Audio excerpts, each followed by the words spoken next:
mean, it was a man's world, and it is a man's world, and we're all just living in it, to be honest.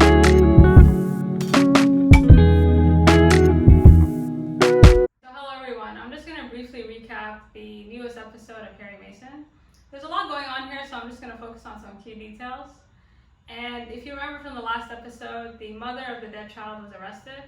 And not only was she arrested, we find out that she was having an affair with somebody. And so the purpose of this episode is trying to figure out who she had an affair with and whether or not this woman committed any crime whatsoever. And so the episode starts off kind of in the middle of the action. And this was fun. Like, I really enjoyed the first 5 minutes. Nobody seems to care if this woman did it or not. She just seems to be selling newspapers left and right, and if the prosecutor wins, he becomes mayor. If he doesn't, then he loses his job, and proving once and for all that prosecutors can't be trusted. Also, so while all this kind of madness is going on, we cut away to Sister Alice. So Sister Alice is reintroduced to us through 3 words: God is gone. And God is gone, I think, is a play on words to God is dead. A quote from Nietzsche, who basically more or less said that the Enlightenment disproves the existence of God. And in her kind of sermon, she says that she's from Canada, so that was interesting. And she grew up very poor, she was starving, there were nights where they didn't have a roof over her head. But despite all these kind of like lack of material possessions and resources, nothing could break her faith in God. And this was really funny because then you see like this collection plate going around, and I just kept thinking, well, you'll never want for anything again, so congratulations. And as soon as she's done her sermon, she meets with Perry Mason. And in this conversation, we find out that the mother of the dead child was having an affair with somebody at the church, and that they actually met at the church. And so Perry's asking, like, who's this guy? What did he do? Like, what's his purpose? Like, who is this dude? And the church, Sister Alice doesn't know too much about him. She just says that he had a glowing recommendation, and that's why they hired him. That's, the extent of their knowledge on the subject. But as the episode goes on, you find out that there's clearly more to the story. And now to the subject, Emily. So Emily is the woman who is now standing trial for conspiracy to kidnap her own baby and possibly even kill it. And I don't know how I feel about this woman. I don't know if I like her, I don't know if I dislike her.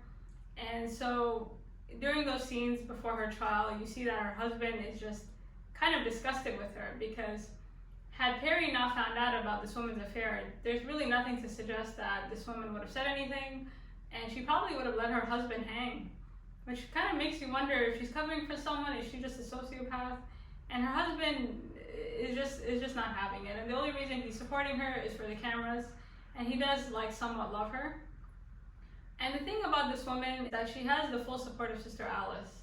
And initially, my first impression was that Sister Alice didn't really want anything to do with her. But as this episode shows, there's more to the story. I think the best scene in this whole episode is when Sister Alice comes to visit this mother. And everybody kind of sees Sister Alice as a saint. It's really hard because I don't know how I feel about her. I can't tell if she believes her own hype, if she really is a saintly person, or if she's just really narcissistic and optimistic. I don't know. And so Sister Alice kind of comes to give comfort to this woman, mostly because this woman was arrested at her church. And so she kind of feels bad about it. And in this conversation, she's saying, don't worry, we have your back. You didn't kill your baby. And she also hints at the fact that you didn't kill your baby no more than I killed my baby. And I'm not really sure, you guys let me know, if Sister Alice is suggesting that she was also in a bad situation at some point, and she might have gotten rid of her own child, or there's something there. Because in this conversation, you see that she's very invested in this woman in a way that seems like she's hiding her own guilt. And if you listen to the conversation between Alice and this woman, she keeps saying that there's so many bad men out there, we've all encountered them. Like, she's really kind of sympathizing with her. And it makes me wonder whether or not she had anything to do with this dead baby's death, and if she did, was it a mercy killing? When Sister Alice goes on stage, but just before she goes on stage, her mother is basically asking her, like, why are you involved in this? What's the issue? Like, what's the problem here? And Sister Alice isn't really being 100% honest. And at the end of the episode, Sister Alice has a seizure. And in this seizure, she basically claims to have heard the voice of God telling her that she would resurrect this dead baby. And the scene ends with her kind of in a boat, like visualizing herself in a boat, kind of like baby Jesus, I guess.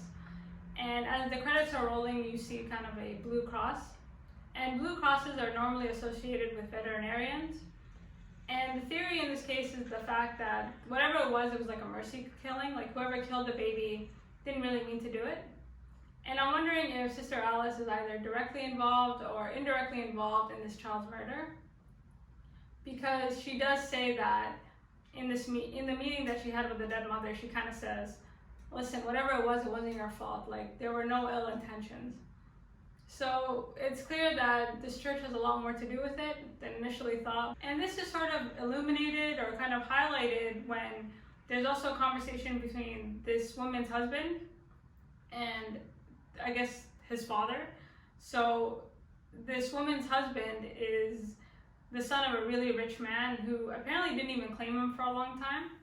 And so the husband's really frustrated because he was about to hang, and he's talking to his father, and his father is basically saying, I'm sorry that I didn't claim you, and maybe you should let your wife go. And he kind of makes the hint that his family has a history of being attracted to degenerate feminists or degenerate women. And the father is kind of looking at him like, my wife is not a degenerate, and neither is my mom.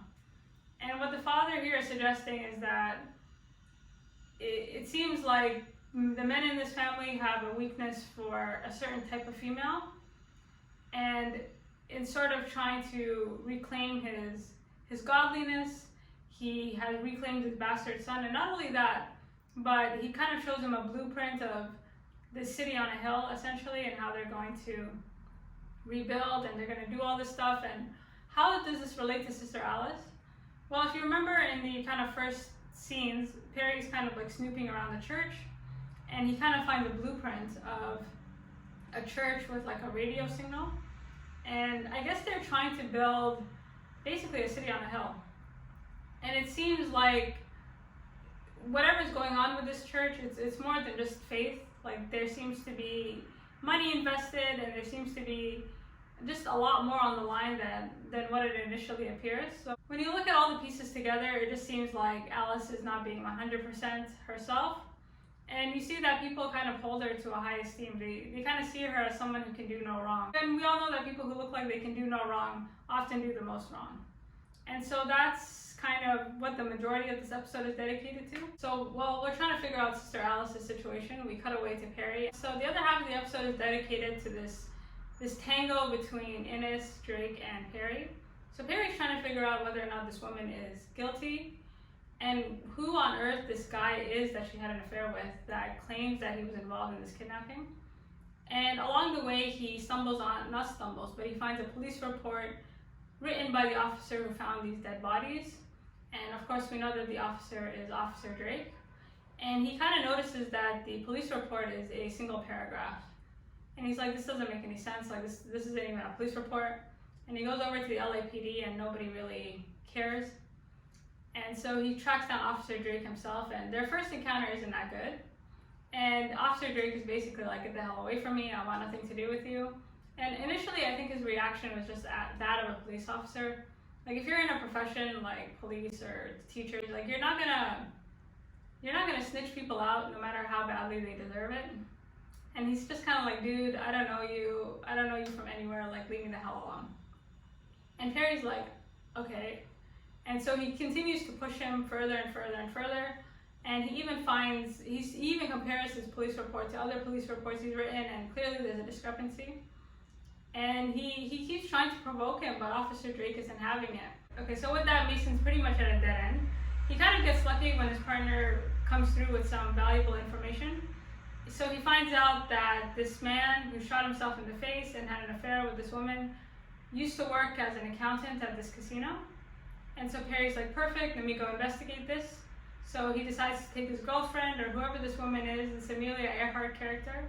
Last time we saw them, they were having, really bad sex, like kind of like just uncomfortable looking sex in that first episode. So he kind of decides to take her along under the premise that he wanted to take her out for a night, but really he's investigating. So he takes his girlfriend, or this woman, to the casino, and there he's not really able to come up with much information. he's able to talk to his old boss, who said that this guy was just as basic as they come. Like, he's not really a criminal, he's not really an aggressive person. They had to let him go because he was getting a little too preachy and a little too, I guess, judgmental. So I guess while he was working at the casino, he had joined the church. Because it seems like while he was working there, he grew a conscience, essentially. And so they had to let him go with a glowing recommendation. And it's this recommendation that allowed him to work at the church. And Perry's like, okay, perfect. I'm back to where I started. And so while all this is going on, Officer Drake is approached by Innis. And Innis is the guy who killed all those men in the beginning. And he basically comes up to him and says, hey, so has anyone talked to you lately? Knowing full well that somebody had talked to him. And Drake is like, yeah, Mr. Mason talked to me. And Innis is like, hey, don't ever talk to that dude again. Snitches get stitches. Like, I don't really want to have this conversation with you ever again. And Drake is like, what the hell? Because prior to this conversation, I don't think Drake had any intention of talking or saying anything. He just wanted to mind his own business. And I think the breaking point for Drake was when this dude basically touched his wife and was like, oh, like, really nice baby, I would hate for anything to happen to it. And basically threatening the mother and this officer. And after that, Drake just, like, his mind kind of completely shifts. And it's this conversation that convinces him, I think, to talk to Mason. Because, first of all, he has no respect for Innis. Although he's a superior officer, he's incredibly racist, seems to be involved in all kinds of dealings. He doesn't seem to be a very good cop. But at the same time, it's hard for me to judge him because I don't like him. But it seems like he's like kind of one step ahead of everyone. For example, there's this scene with Mason at the mortuary, or with the mortician, and he's asking for these dead men's personal items, but the police had already taken it, and by police they mean Innis. So he seems to be on top of it, and you see that this detective killer was watching Officer Drake. So it seems like he knows where his blind spots are, and he's pretty on top of them. So whatever he's involved in, he's clearly guilty, and he has a lot to lose. And after that conversation, Drake is like, okay, I'm done. And the climax of this whole episode comes when Drake basically approaches Mason and says, hey, I'll just tell you what I know, however little it is. And if you remember from the previous episode, Drake picks up like teeth. So he goes back to the scene of the crime where a body was missing, like there was something off about it, and he finds like a pair of teeth or just something, and he hands it over to Mason, basically saying, I don't know what this means, I don't know if this will help you, but here it is. And he also tells him that his police report was wrong and that like none of this really added up for him either. And Mason's like, perfect, and he sees the teeth and he remembers this dude's shot face, and he grabs his partner and they kind of go bolting down the street, and they have to go find out where they buried this man, because, and this scene was really gross. So I guess wherever it is, he had died like somewhere out of Los Angeles, so he wasn't in the mortuary with the other two men, or because his body had been moved. And so they have to go find his body, and Mason's kind of scared because they're like, well, what if they burn it? Like, what if all this stuff happens? And they're kind of looking for this body, and we're seeing all these kind of graphic images, and we're just like, oh, this is gross. And it's kind of, you know, and he has this kind of teeth, and, you know, the glove fits, right? And he kind of puts the teeth into the dead body, and it fits perfectly. And therefore, you must acquit. So as soon as he fits it, he kind of, it validates all his feelings that, first of all, this dude clearly didn't shoot himself, because from everybody's accounts of this mystery man, like he seemed like a docile person. He seemed like he was very into the church. Like, he didn't seem like a dude that would kill himself, let alone kill a baby.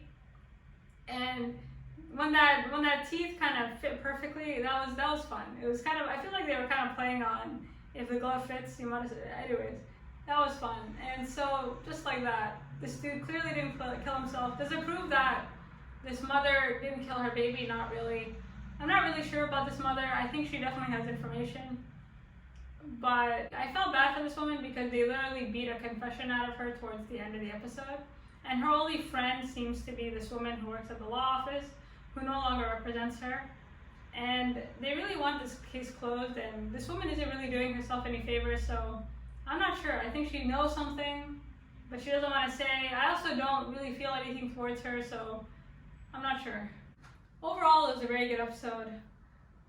It's hard to kind of pick up on all the details because I feel like they don't really waste a minute. But whatever the case, it's escalating quite nicely, and thank you for stopping by, and I'll see you next week.